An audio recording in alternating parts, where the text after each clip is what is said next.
Hola amigos, ¿cómo están? Bienvenidos a tu programa Súmate al Éxito Drinks. Hoy día viernes, estamos en vivo a las 7 de la noche, acá en Miraflores, y bueno, vamos a conversar sobre un tema súper importante, y bueno, tomamos unas cervecitas también de paso, como es viernes. Vamos a tocar sobre un tema que es derecho laboral para trabajadores de las MIPES, ¿no? Para esto hemos invitado al doctor Juan Vázquez Quispe, que es especialista en esta materia y nos pueda brindar más información para todos los emprendedores del Perú.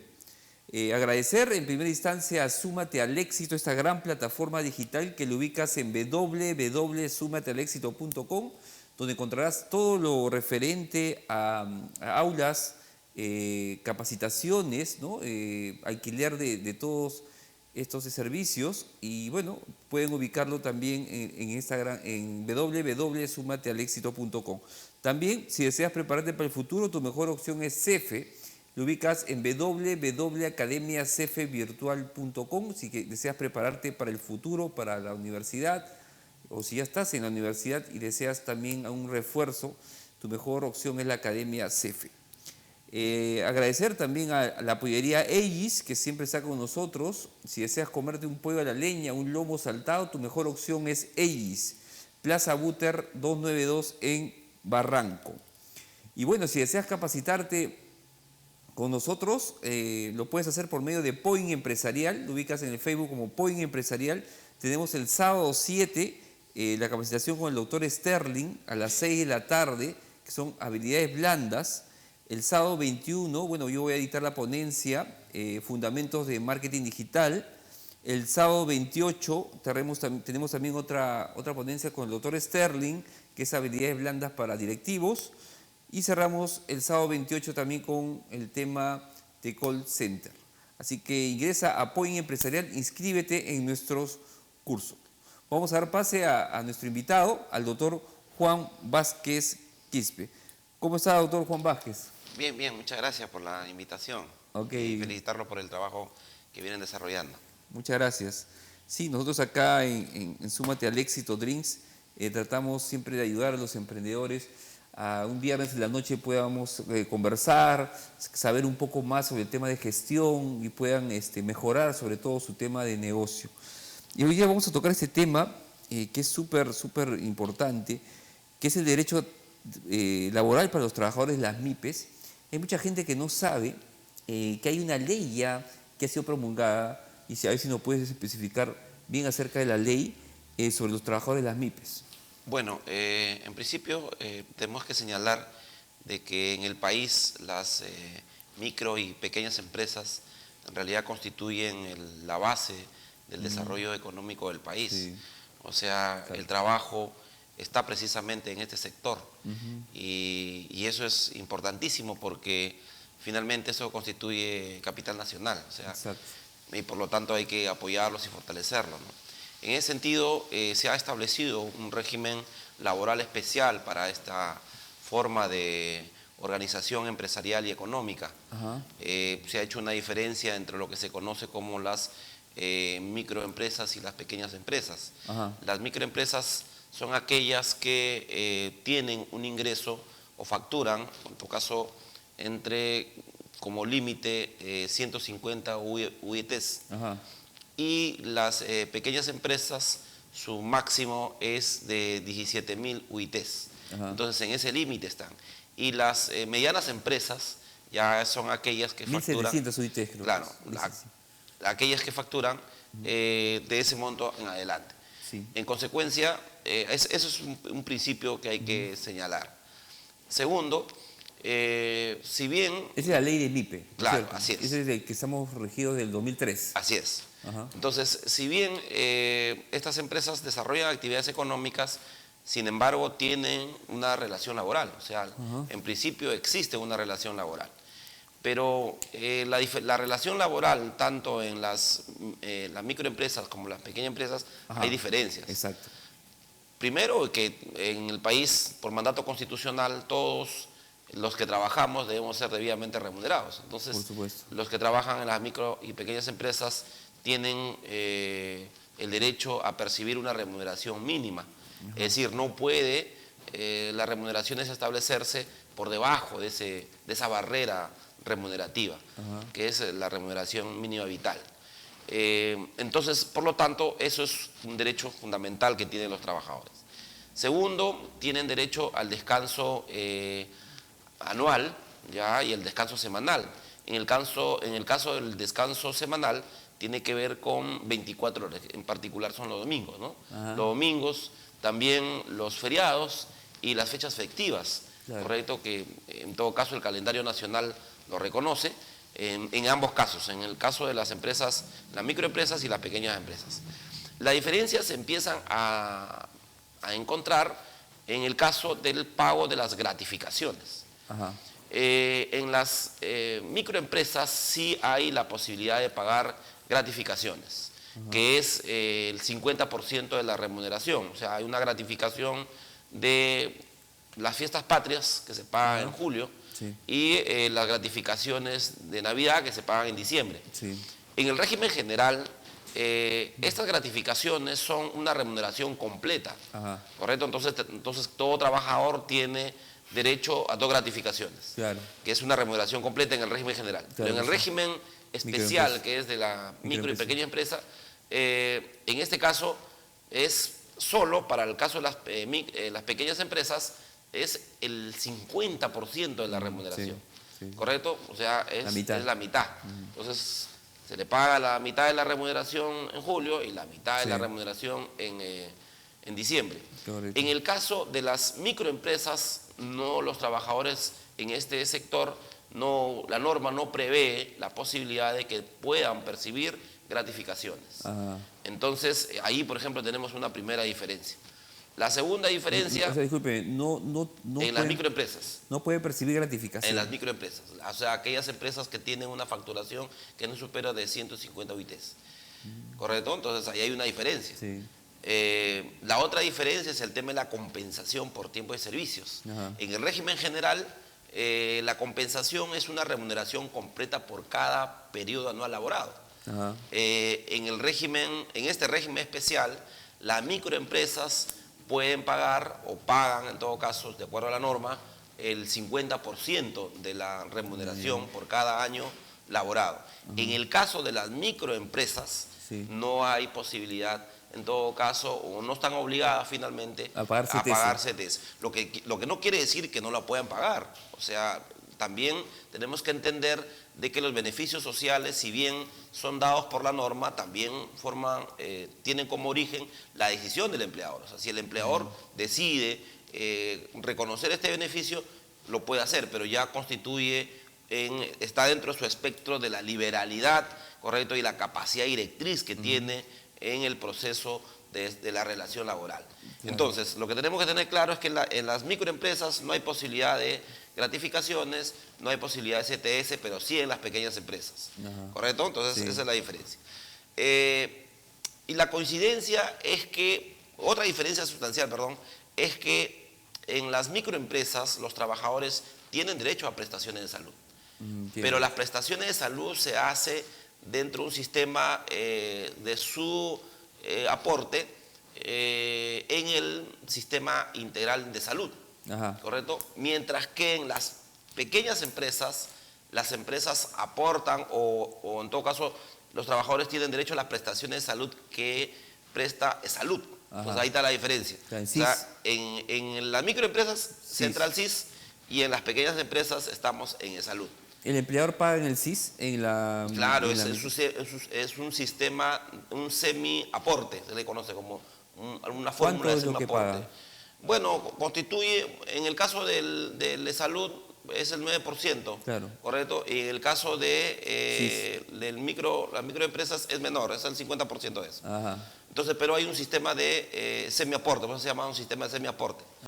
Esa es la particularidad. ¿Y las vacaciones cómo son? En el caso de las vacaciones, en las microempresas son 15 días.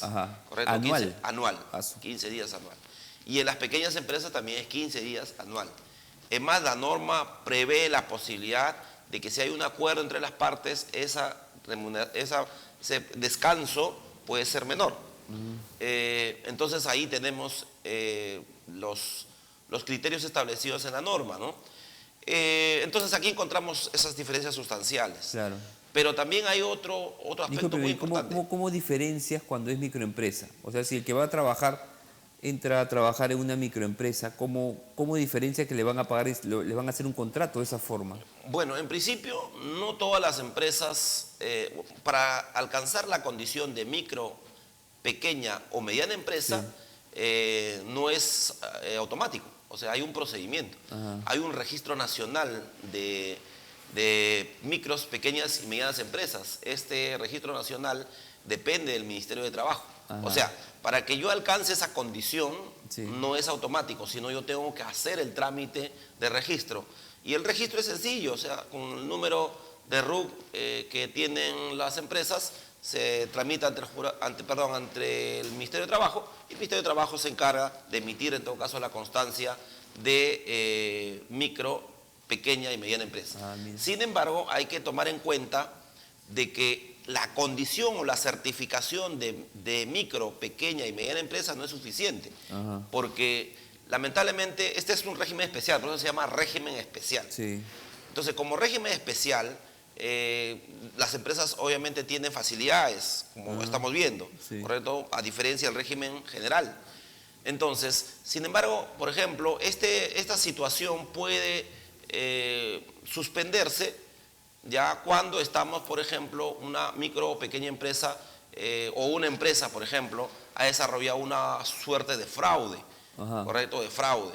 Y esta suerte de fraude significa que sus áreas empresariales la empieza a dividir, ¿correcto? Yeah. La empieza a dividir. ¿Con qué ánimo? Con el ánimo de estar dentro del sistema o dentro del régimen de las micro y pequeñas empresas. Sí. O proporciona información falsa, por ejemplo. Ajá. Esa situación constituye un criterio, en todo caso, que establece la norma, que si se demuestra eso, si se prueba eso, obviamente la empresa no podría ser reconocida como parte de este régimen.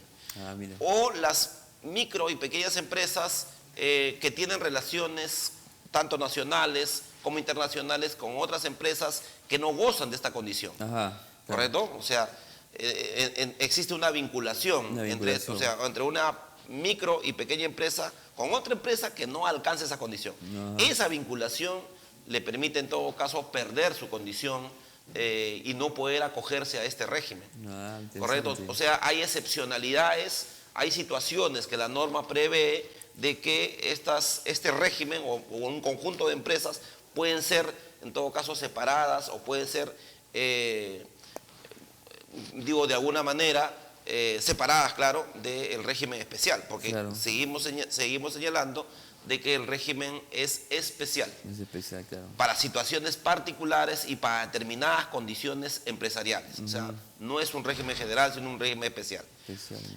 Lo que yo quería precisar es que en el caso de las pequeñas empresas, por ejemplo, están obligados los empleadores a contratar un seguro de trabajo de riesgo. Ajá. ¿Correcto? Ah, correcto. Entonces, por ejemplo... Están obligados. Sí, están obligados. Igual están obligados, por ejemplo, a afiliar a los trabajadores al Sistema Nacional de Pensiones, ajá, o al Sistema Privado de Pensiones, cosa que no sucede en la microempresa. ¿Correcto? Entonces esa es la diferencia. En cambio, en la pequeña empresa sí están obligados. Pero también en la pequeña empresa, por ejemplo, puede ejercerse los derechos colectivos. Claro. Cuando hablamos de derechos colectivos, hablamos de derecho de sindicación, hablamos de derecho de negociación colectiva y hablamos de derecho de huelga.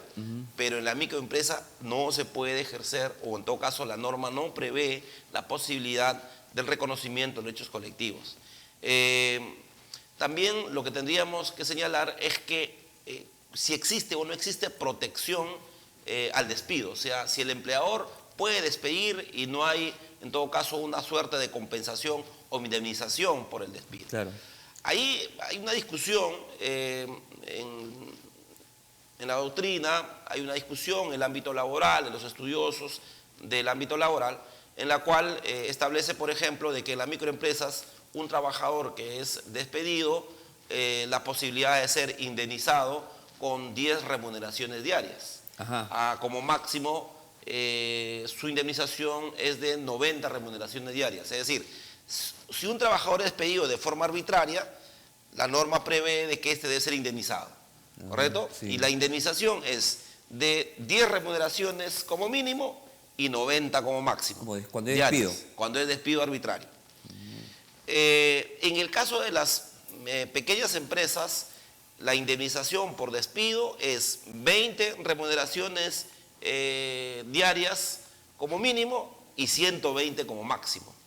Entonces, aquí, por ejemplo, hay una diferencia sustancial con el régimen general. Claro que sí. El régimen general, por ejemplo, el decreto legislativo 728 que regula el régimen general, establece la posibilidad de que un trabajador que sea despedido de forma arbitraria, la indemnización es una remuneración y media por año. Ajá. En el caso de las microempresas es 10 remuneraciones diarias como mínimo, claro, y 90 como máximo por año de labores. Igual en la pequeña empresa es 20 remuneraciones diarias como mínimo y 120 como máxima por cada año, en todo caso laborado. Entonces ahí hay una diferencia sustancial. Pero también la diferencia es, y la discusión es si es que hay la posibilidad de que en las micro y pequeñas empresas pueden ser repuestos los trabajadores. Ajá, Si bien la posibilidad de reposición en el decreto legislativo 728 está establecido a través del despido nulo, sin embargo el Tribunal Constitucional a través de diversas sentencias establece el despido incausado y establece el despido fraudulento. En esas dos modalidades establece la posibilidad de ser repuesto. Entonces la pregunta ¿es aplicable la figura del despido incausado y el despido fraudulento para las micro y pequeñas empresas? Por lo menos desde mi punto de vista sí, porque al existir una relación laboral, ¿correcto? Y al existir esa relación laboral, las partes se obligan. Y una de las obligaciones que es del empleador es para despedir a un trabajador tiene que haber una justificación. Claro. ¿Correcto? Tiene que estar debidamente justificado. Y frente a esa decisión, ¿correcto?, que en muchos casos son unilaterales, o sea, es una decisión lateral del empleador, estamos frente a dos situaciones. Frente a un despido arbitrario y frente a un despido incausado. El despido arbitrario implica el pago de la indemnización, sí, claro, pero el despido incausado implica la reposición. Esa es la diferencia. Claro. Pero también existe el despido fraudulento, es decir, yo empleador, desarrollo un proceso disciplinario contra un trabajador. Y este proceso disciplinario implica que yo le estoy imputando un conjunto de faltas. Pero estas faltas son inexistentes. Estas faltas yo las invento o en todo caso creo las condiciones para aparentar el hecho de haber incurrido en la comisión de una falta grave. Pero en realidad él nunca cometió esa falta. Ese hecho constituye en realidad un despido fraudulento. Entonces el empleador ha planificado el despido de ese trabajador y para justificarlo indebidamente ha creado el escenario de que supuestamente el trabajador había incurrido en una falta, cosa que no ha ocurrido, cosa que en los hechos reales no ocurrió. Entonces esa figura se conoce como despido fraudulento. Entonces la pregunta es, ¿estas figuras son aplicables a las microempresas y a las pequeñas empresas y medianas empresas? Yo creo que el tema de las medianas empresas no hay discusión, el tema es en las dos primeras.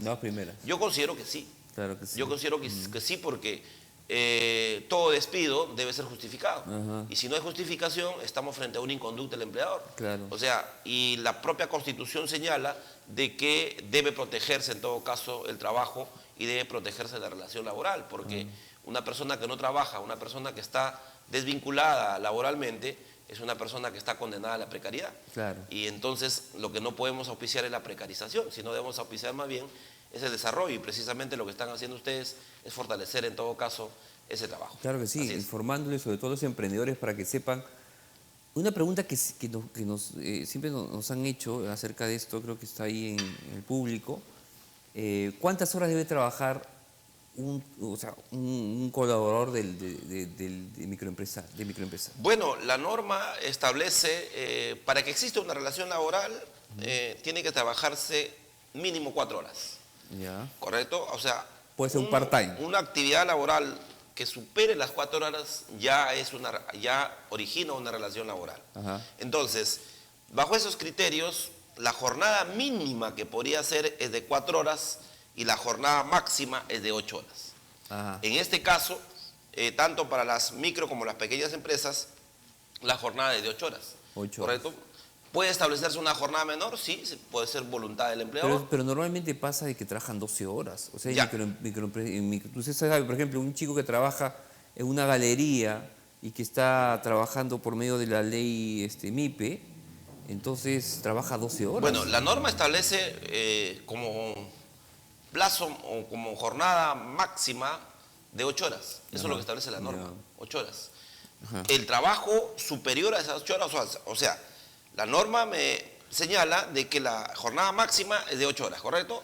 Lo que significa que laborado a un periodo superior a las 8 horas, ya estamos hablando de sobretiempo.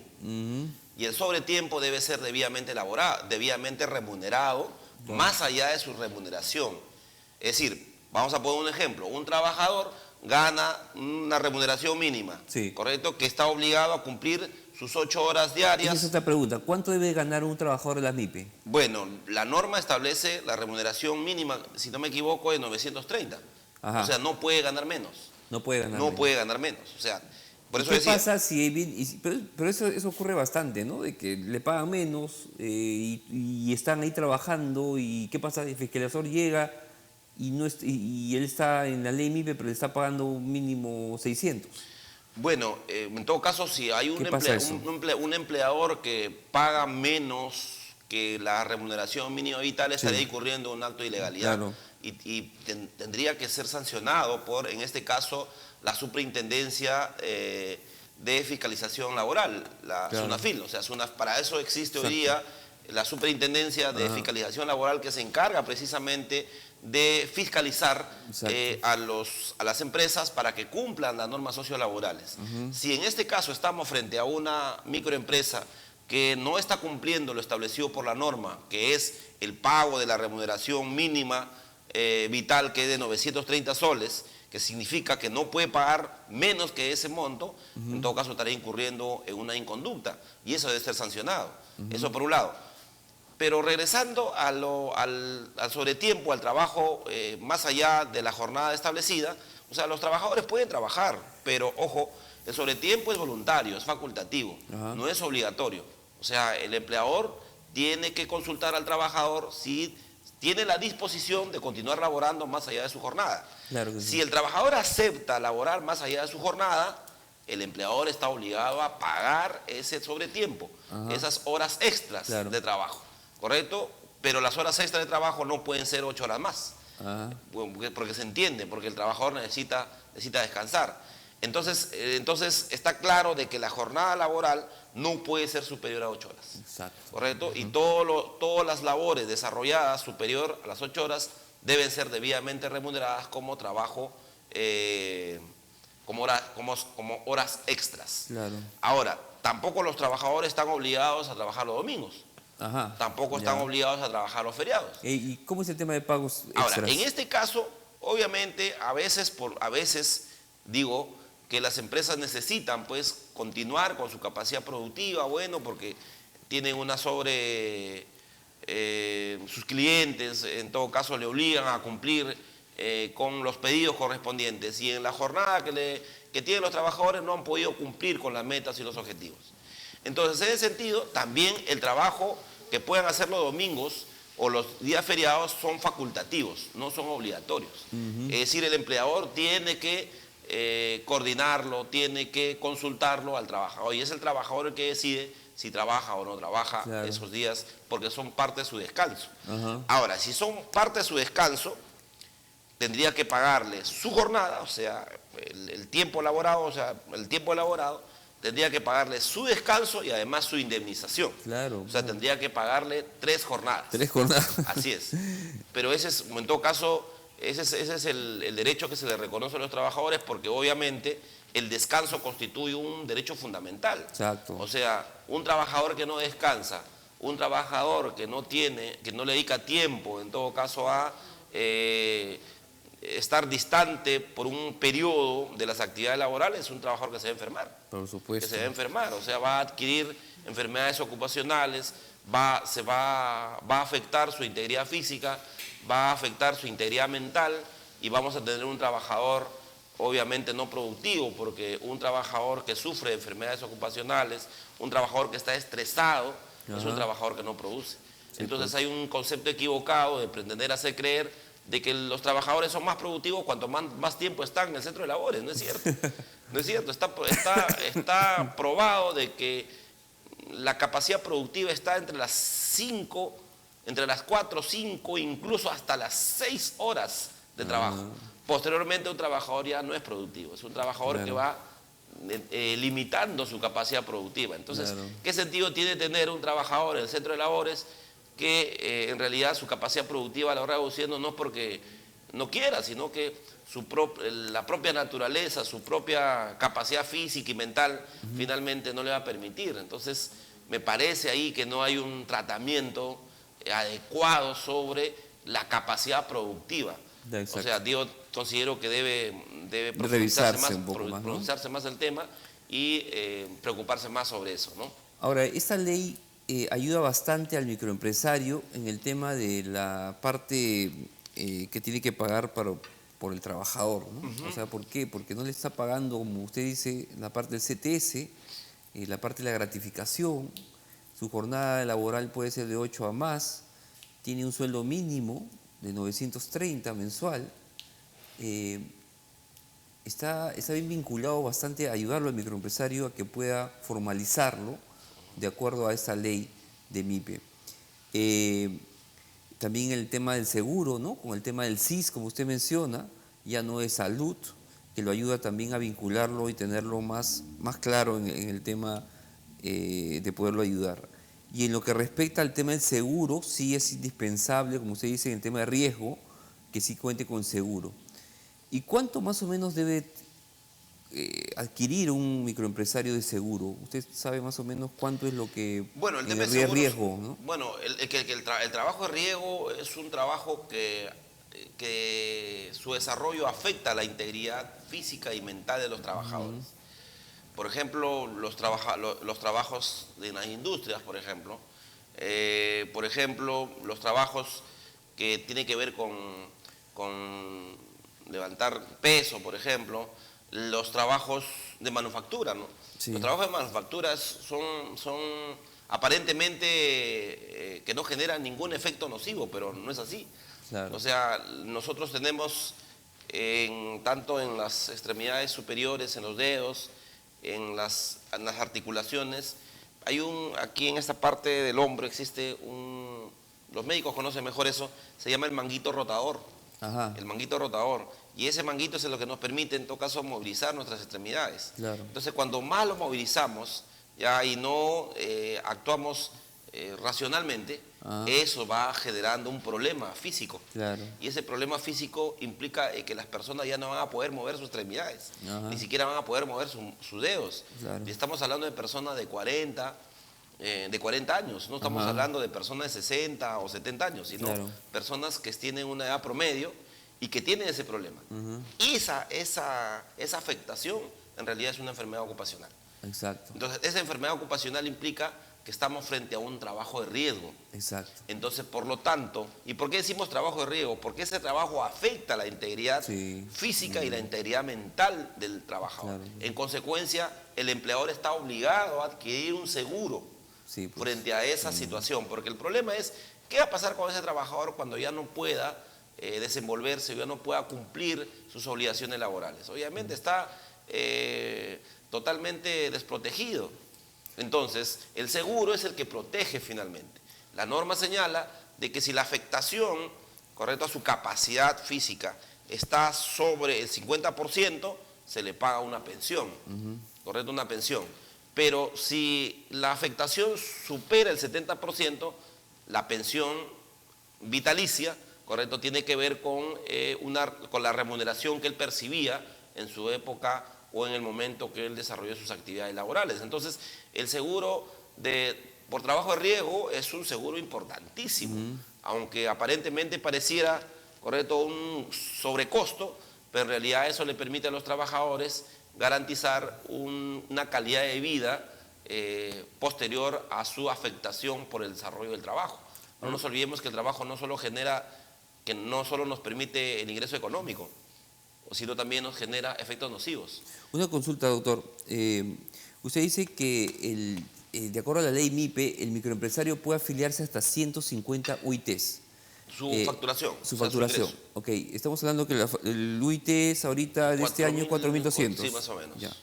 ¿No? Estamos hablando de 4.200 por 150, estamos hablando de casi 630.000 soles al año, entre 12, o sea, hasta 50.000 soles aproximadamente mensuales es lo que podría cualquier microempresario afiliarse a este contrato para sus trabajadores, claro, para la ley de MIPE. Pero ojo, pero no solo basta cumplir ese requisito, sino hay que cumplir también el procedimiento de registro.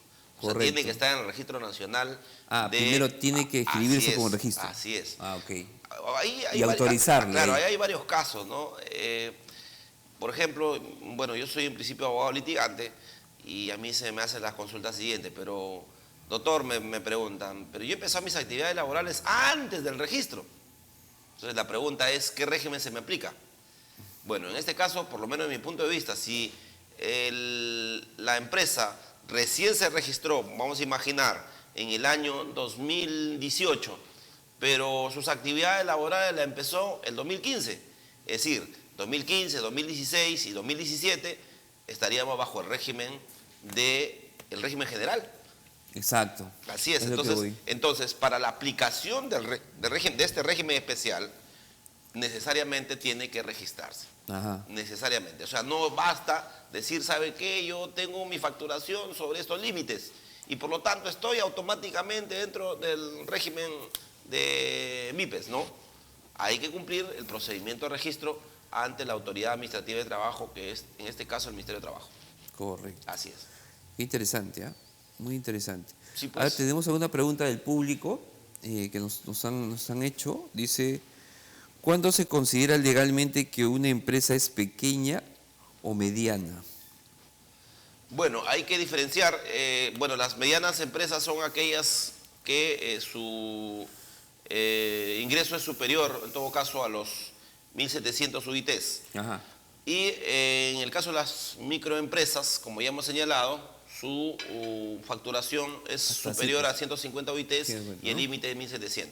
¿Correcto? Y en el caso de las microempresas, es aquellas que hasta 150. A 150, así es. Hasta 150. Ahora, pero obviamente, como señalé en un primer momento, es que deben registrarse. Deben registrarse. Así es, como condición, como requisito fundamental. O sea, acercarse al Ministerio de Trabajo y registrarse. Así es, registrarse. Creo que se llama el REMIPE, exacto. Así es, el Registro Nacional. Exacto. Tenemos otra pregunta acá, bueno, acá creo que no sabe diferenciar. Hay muchos microempresarios que no saben diferenciar qué es un RUC y qué es un RUS. Bueno, el RUC es como nuestro DNI ante el sistema de tributación, y el RUS también, pero la diferencia es que el RUS es un sistema simplificado. Y este sistema es aplicado para los pequeños comerciantes y pequeños productores. Tiene dos categorías. Así es. Entonces, uno es el régimen general y otro es el régimen especial, especialmente para régimen simplificado para los comerciantes, pequeños comerciantes y pequeños productores. Claro, pero el RUS tiene dos, categoría 1 y categoría 2. La categoría 1, que es hasta 5.000 soles, bueno, para el que nos ha hecho la pregunta, hasta 5.000 soles es lo que puedes tú puedes emitir ticket o boleta, y de 5.000 a 8.000 soles en la categoría B, ¿no? Puedes estar en cualquiera de los dos de acuerdo a cómo vas pagando, y pagas 20 soles mensuales en el RUS y en el otro 50 soles, ¿no? Ese es lo que es la categoría del RUS, en lo que se ve, ¿no? Tenemos otra pregunta también que nos dicen, ¿cuáles son los derechos de los trabajadores en la PYME? Lo que estamos conversando. Claro, sí. O sea, como he señalado, hay diferencias, pues. Por un lado están las microempresas, por otro lado están las pequeñas empresas. Y están las medianas empresas. De la ley esta que entonces, como ya... Antes se diferenciaba, disculpe doctor, antes se diferenciaba con número de trabajadores. Así es. Ahora con esa nueva ley ya es solamente con ingresos, UITs. Claro, una microempresa puede tener varios trabajadores.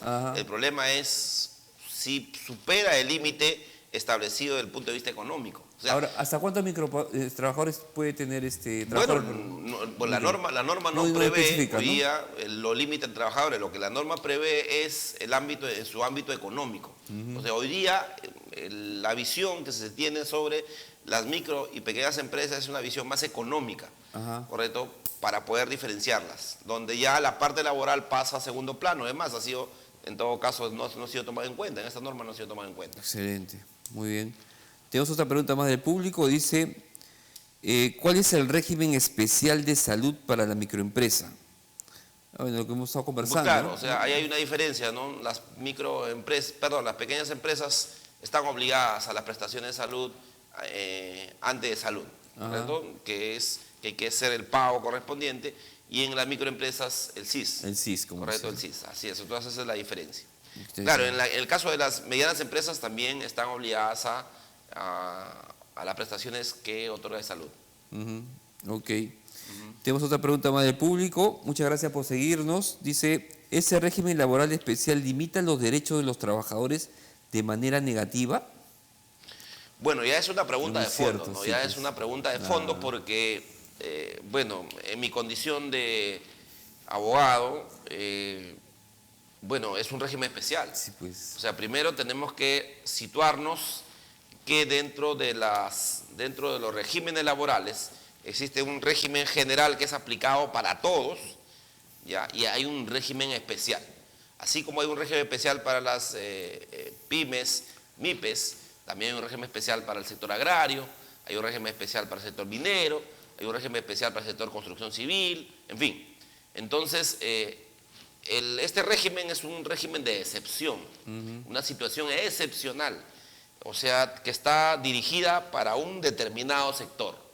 Claro. El problema se presenta cuando empresas que no cumplen, ¿correcto? Cumplen estas condiciones, empiezan a crear mecanismos para supuestamente estar dentro de este régimen especial. Claro. Ahí estamos ya frente a un fraude.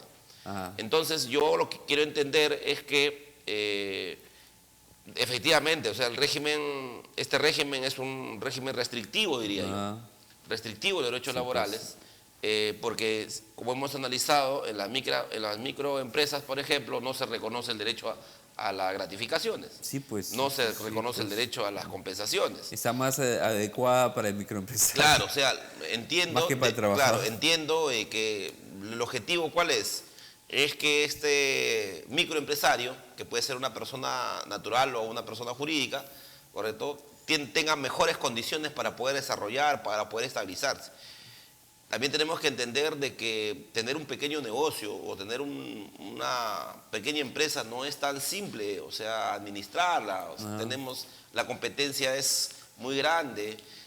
Bueno, en fin, hay múltiples dificultades y entiendo que el legislador ha buscado crear un mecanismo legal para ayudarlo, en todo caso, a avanzar y a superar. Aunque sea que le paguen el mínimo.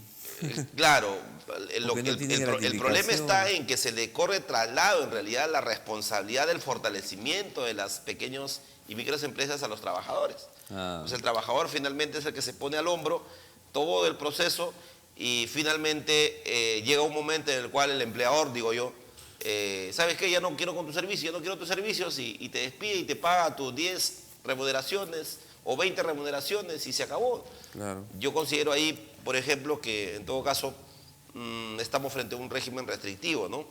Y que más bien habría que crearse mecanismos para fortalecer a las micro y pequeñas empresas. Y ahí está la debilidad. El Estado, si bien es cierto, tiene un fondo ya que permite fortalecer a las pequeñas empresas, sin embargo, esto no, en la realidad no funciona.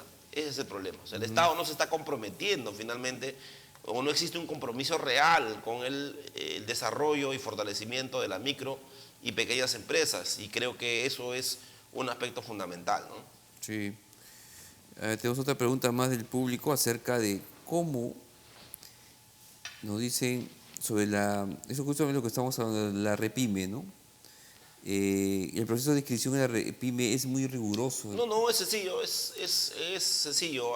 Bueno, antes era un poco complicado, pero ahora es sencillo, basta solicitar el registro y a través del RUC y a través de la clave SOL se hace la inscripción. O sea, no es muy complejo, hoy ya se ha simplificado. Correcto. ¿Qué más? Tenemos otra también pregunta que nos dice... ¿Existen otras formas, aparte del régimen y fondos, en las que el Estado apoya a las pymes? Bueno, existe un fondo, como he señalado, ¿no? Existe un fondo creado por ley, sin embargo, creo que este fondo es insuficiente. ¿Es un fondo de subsidio? Bueno, es un fondo que le permite, en todo caso, de apoyo en capacitaciones, en asesorías, etcétera, y eso lo hace a través del Ministerio de Trabajo. Sí. Entonces, pero como digo, es insuficiente. Sí, pues. Entonces, lo que necesitan las micro y pequeñas empresas es que sus productos sean consumidos, sean comprados. Entonces, el Estado ahí me parece de que debe reorientar su política para fortalecer, en todo caso, a las micro y pequeñas empresas. Porque las micro y pequeñas empresas no se van a fortalecer reduciendo los derechos laborales, sino se van a fortalecer y se van a consolidar cuando sus productos, sus servicios que prestan, finalmente tengan clientes que le permitan, en todo caso, dar una continuidad y una estabilidad. Exacto. O sea, si una pequeña empresa no tiene clientes, o sea, su producto que desarrolla o que produce no se consume, obviamente es una pequeña empresa que está condenada a fracasar, por más que no le pague a sus trabajadores, ¿no? Entonces creo me parece que hay un enfoque un poco restringido, por decirlo de alguna manera. Entonces el Estado veo yo en todo caso que no se compromete seria y responsablemente con el desarrollo de las micro y pequeñas empresas, y eso es lo que hay que exigir, ¿no? Claro que sí. Por ejemplo, o sea, hay que ponernos a pensar, ¿no? Yo no tengo nada contra los supermercados, o sea, contra grandes empresas, pero los supermercados, por ejemplo, lo que están haciendo es haciendo quebrar la pequeña bodega que está en la esquina. Frente, sí, pues. O sea, antes recuerdo, en mis épocas de juventud, yo iba a comprar a la tienda del barrio, ¿no? A la tienda del barrio me iba a comprar, y la tienda del barrio tenía todos los productos y todos nos íbamos a comprar ahí. Hoy día eso no sucede. Sí, pues es muy cierto. Entonces esa microempresa, porque es una microempresa de una persona natural, correcto, se quebró. Sí, entonces, por más que no le pague a todo su equipo que lo acompaña, igual va a quebrar. Sí, pues. Entonces, el problema no se soluciona con la reducción de los derechos laborales, sino el fortalecimiento de las micro y pequeñas empresas implica una política de Estado orientada a fortalecerlas. ¿Usted qué opina acerca de que había una política que, bueno, estaba dentro del plan, crear un ministerio de la microempresa? Bueno, como parte de la estructura administrativa, para que desarrolle y fortalezca las políticas de las micro y pequeñas empresas, ¿usted cree que necesitamos? Me parece bien, pero no nos olvidemos de que el crear una estructura administrativa dentro del Estado no necesariamente resuelve. Por ejemplo, le pongo un ejemplo sencillo, ¿no? Es el tema del Ministerio del Ambiente. O sea, nosotros tenemos un Ministerio del Ambiente, ¿correcto? Pero uno de los grandes problemas que existe en el país es el tema de la afectación al medio ambiente. O sea, no necesariamente la creación de una estructura administrativa burocrática, o sea, va a solucionar. El problema es de voluntad, el problema es de orientación, o sea, de quien dirige la administración pública de las más altas esferas del poder, que implica poder ejecutivo y poder legislativo, estén orientadas a fortalecer las bases que nos permiten a nosotros subsistir como Estado, perdón, como país. Claro. Si nosotros llegamos a la conclusión de que las micro, pequeñas y medianas empresas son los que dan sustento a la vida económica del país, son los que crean la mayor cantidad de empleo en el país, entonces yo Estado, ¿qué tengo que hacer por sentido común? Es fortalecerlo. O sea, fortalecerlo, o sea, darle mejores herramientas, darle que sus productos y que estas empresas desarrollen más, se fortalezcan más. Pero eso no se hace. Claro. Entonces la pregunta es, ¿y a dónde están mirando? ¿A dónde están mirando los que toman decisiones en el país? Claro. No están mirando a quienes le dan sustento al país, sino están mirando a otro lado. Claro. Por ejemplo, hay opiniones que dicen que la actividad minera son los que resuelven los problemas del país. Pero está demostrado de que quienes crean la mayor cantidad de puestos de trabajo en el país no está creado por el sector minero, sino está creado por el sector de las micro, pequeñas y medianas empresas. Es el motor de la economía. Así es. Perfecto. Así es. Bueno, Bueno, estamos en la parte final, de verdad que se nos han quedado varias preguntas, amigos emprendedores. Está un tema súper interesante con el doctor Juan Vázquez Quispe. Hemos tocado este tema para todos ustedes, el derecho laboral para trabajadores de la MIPE. Esperemos tenerlo en otra ocasión, doctor, para seguir conversando sobre otros temas legales y que son muy importantes, sobre todo para todos los emprendedores. Muchas gracias por haber venido. ¿Dónde lo podemos ubicar? ¿Dónde sus redes sociales, sus teléfonos, alguna consulta? Bueno, yo en principio mi oficina está en Girón Malambito 176, oficina 301, Cercado de Lima. Correcto. Me pueden ubicar en el Face como Juan Vázquez Quispe, que nosotros también damos asesoría por vía virtual a través del Face. Correcto. Y en mi teléfono, aquellos que ya necesitan una asesoría mucho más personalizada, es mi teléfono 998-987925. Por el WhatsApp podemos ayudarlos, orientarlos, hacer una consulta y con mucho gusto para ayudarlos a resolver sus problemas, porque para eso estamos. Muchas gracias por la invitación y felicitarlos por el trabajo y éxitos en todo lo que se han propuesto. Muchas gracias, doctor. Bueno, agradecer también a la gran plataforma Súmate al Éxito por permitirnos llegar a todos los emprendedores del Perú. Bueno, se nos ha ido el tiempo. Es un tema súper importante que hemos tocado. Esperamos que les haya agradado y bueno, cualquier consulta siempre estamos para servirlos. Si desean una entrevista o desean ser auspiciador del programa, pueden comunicarse con nosotros también por el inbox y pueden dar sus opiniones. Bueno, también agradecer a la Academia CEFE, lo ubican en www.academiacefevirtual.com, a Ellis, la gran pollería esta que queda en Barranco, Plaza Buter 292, y también Apoyo Empresarial con sus cursos este sábado 7, mañana tenemos con el doctor Sterling habilidades blandas, así que inscríbete, va a ser muy bueno este curso. El sábado 21 yo voy a dictar fundamentos de marketing digital en Lince, Manuel Segura 271, a partir de las 6 de la tarde. El sábado 28 también tenemos otra capacitación con el doctor Sterling, habilidades blandas pero para directivos, ¿ya? Así que no te pierdas este gran mes para que sigas capacitando y sigas sumándote. Te dejo con esta frase del día, pues viernes en la noche. Bueno, espero que disfruten el fin de semana y que ya el lunes se pongan a trabajar todos a full. El éxito es la clave de la felicidad. La felicidad es clave del éxito. Si amas lo que haces, tendrás éxito. Hasta la próxima.